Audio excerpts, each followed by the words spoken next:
श्रीमद् भागवत गीता दुनिया के उन कुछ ग्रंथों में से एक है जो आज भी सबसे ज़्यादा पढ़ा जाता है और जीवन पथ पर नियमों और कार्यों का पालन करने के लिए प्रेरित करता है।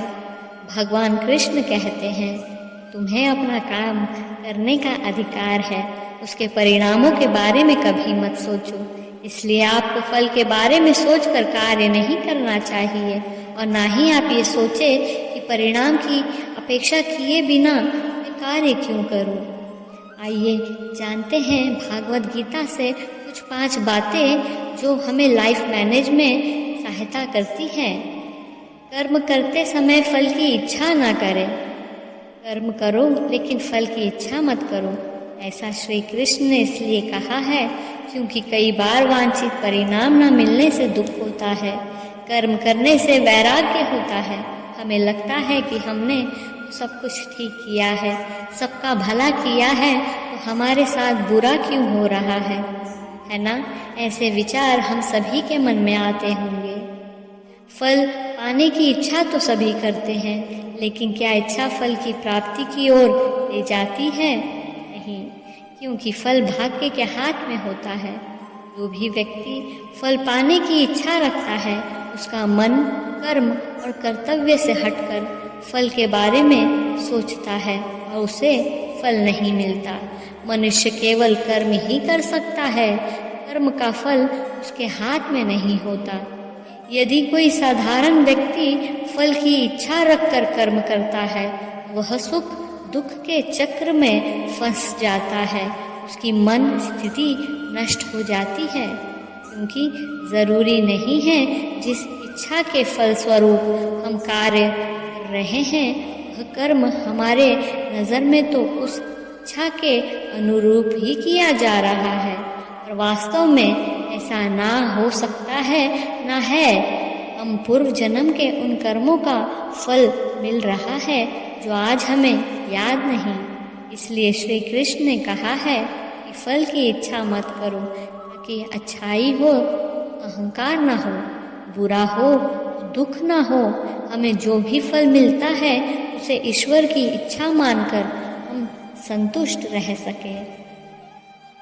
नरक के 3 द्वार काम, क्रोध, लोभ, यह 3 प्रकार के नरक के द्वार आत्मा का नाश करने वाले हैं, अर्थात अधोगति में ले जाने वाले हैं।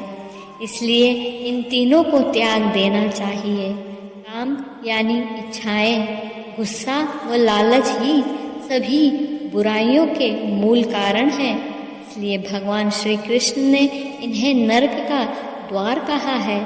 जिस भी मनुष्य में ये 3 अवगुण होते हैं, वह मनुष्य दूसरों को दुख पहुंचाकर अपने स्वार्थ की पूर्ति में लगे रहते हैं।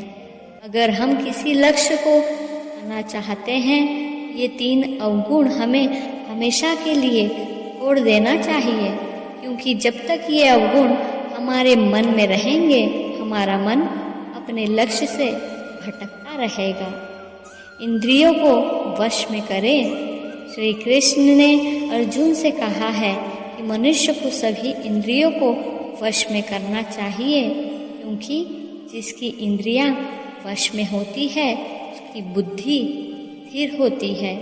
जीभ, त्वचा, आँख, कान, नाक आदि मनुष्य की इंद्रियां कहा गया है। इनके माध्यम से मनुष्य विभिन्न सांसारिक सुखों का भोग करता है, क्योंकि जीभ विभिन्न स्वादों को चखने से तृप्त होती है। खूबसूरत नज़ारा देखकर आँखों को सुकून मिलता है। श्री कृष्ण अर्जुन से कहते हैं कि जो व्यक्ति अपने इंद्रियों को वश में कर लेता है उसकी बुद्धि स्थिर होती है। जिसकी बुद्धि स्थिर होगी वह व्यक्ति अपने क्षेत्र में ऊंचाइयों को छूता है और जीवन के कर्तव्यों को पूरी ईमानदारी से करता है। पूजा पाठ और मंदिर जाना ही धर्म नहीं, कर्म न करने की इच्छा का त्याग करना, योगाभ्यास करना, सफलता और असफलता के बारे में बुद्धिमान होना, कर्म करना, संभाव होना ही योग कहलाता है। धर्म का अर्थ है कर्तव्य। धर्म के नाम पर हम सब अक्सर केवल कर्मकांड, पूजा पाठ, तीर्थ, मंदिरों तक ही सीमित रहते हैं। हमारे शास्त्रों ने कर्तव्य को धर्म कहा है। भगवान कहते हैं कि अपने कर्तव्य को पूरे करने में कभी भी सफलता और असफलता और हानि या लाभ के बारे में नहीं सोचना चाहिए। बुद्धि को अपने कर्तव्य अर्थात धर्म पर टिकाकर ही कार्य करना चाहिए। इससे बेहतर परिणाम मिलेंगे और मन में शांति बनी रहेगी। मन में शांति होगी तो भगवान के साथ आपका योग आसन होगा। आज का युवा पहले अपने कर्तव्यों के फायदे और नुकसान को मापता है, फिर उस कर्तव्य को पूरा करने के बारे में सोचता है। उस काम से तत्काल नुकसान देखकर कई बार वे उसे टाल देते हैं और बाद में उससे ज़्यादा नुकसान झेलते हैं। मन को नियंत्रित रखोगे तो सुख मिलेगा। बिना योग के व्यक्ति के पास निर्णय लेने की बुद्धि नहीं होती और उसके मन में कोई भाव नहीं होता। ऐसे भावहीन व्यक्ति को शांति नहीं मिलती और शांति नहीं होगी सुख कहाँ से मिलेगा। सुख पाने की इच्छा हर मनुष्य की होती है, इसके लिए वह भटकता रहता है। लेकिन सुख की जड़ उसके अपने मन में है। जिस व्यक्ति का मन इंद्रियों अर्थात धन, वासना, आलस्य आदि में लीन है, उसके मन में नहीं होता और इसके मन में आत्मज्ञान नहीं है, उसे किसी भी प्रकार से शांति नहीं मिलती। और जिसके मन में शांति नहीं है उसे सुख कहाँ से मिलेगा। इसलिए सुख प्राप्त करने के लिए मन पर नियंत्रण रखना बहुत ज़रूरी है।